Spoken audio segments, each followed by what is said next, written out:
Expected lesson 10, expected learning outcome. At the end of the lesson, student will be able to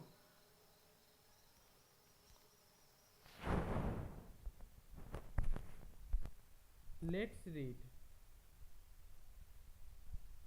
activity 1, activity 2, activity 3, activity 4, activity 5, activity 6, activity 7,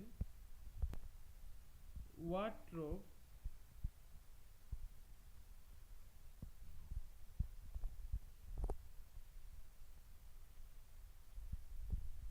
activity 8, activity 9, activity 10. Write a sentence, 6 sentences about Rabindranath Tagore with the help of following hints. Self check.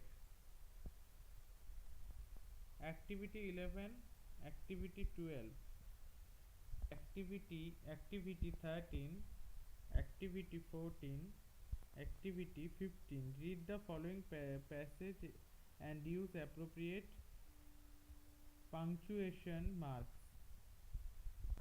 Activity 16, activity 17, activity 18. Write a 5 sentence on your favorite person.